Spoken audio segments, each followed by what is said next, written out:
We welcome you, brothers and sisters, all over Malta and Gozo, our family, River of Love family, our church in Gozo, also our churches and ministries in Kenya, Uganda, Pakistan, and those who are connected in UK and those of you in the USA connected to this ministry and this altar.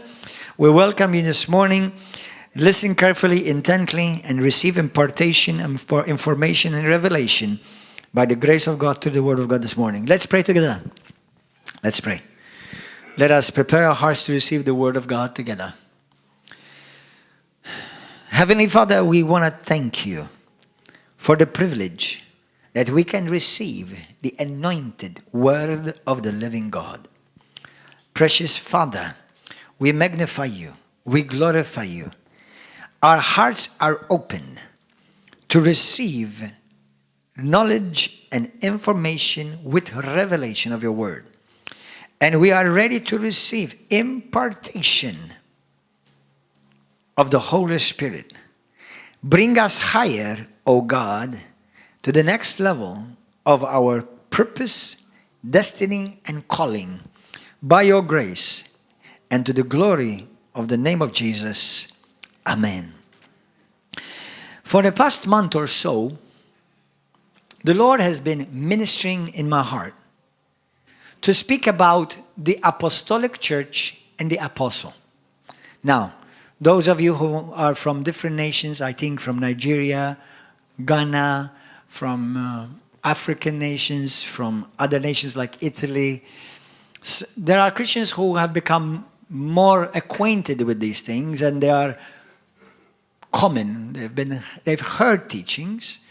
But in Malta, believe it or not, I personally, and I don't know any one of you who are Maltese or live in Malta for a long time, if you've heard anyone, but I've never heard anyone teach about the apostles and the Apostolic Church.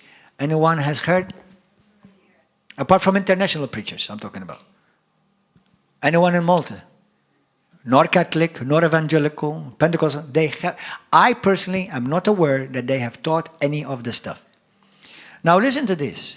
When certain teachings are not brought forth into the body of Christ, you can never rise up to that. I'll give you a perfect example. How many of you were Roman Catholic before you became a Christian? Now, I'm not here to attack anyone. I'm just going to make statements of truth doctrinally. So this is not to attack anyone in particular, just as observations and statements of truth. I was Roman Catholic and faithful for 23 years. I don't have a Roman Catholic bone anymore in me. Done. That's the truth. Now, listen to me. For 23 years, I went to Mass 1 week after 1 week. And for many years, I even went every day. And for some years, I even thought I was going to become a Catholic priest. Eventually, I became a bishop and then a pope. Papa. My sons call me Papa every day.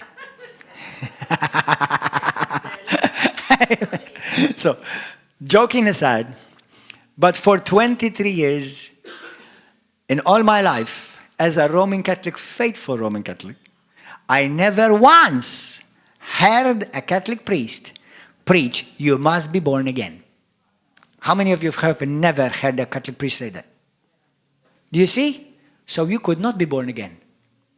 Because faith only travels as far as information goes. Where there is no information, where there is no teaching, you don't know what to believe about the subject.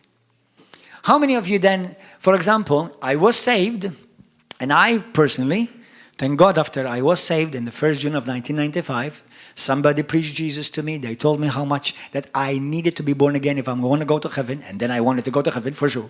Hallelujah. I was born again. I gave my life to Jesus. I surrendered consciously my life to Jesus Christ. Jesus became my Lord and my Savior, and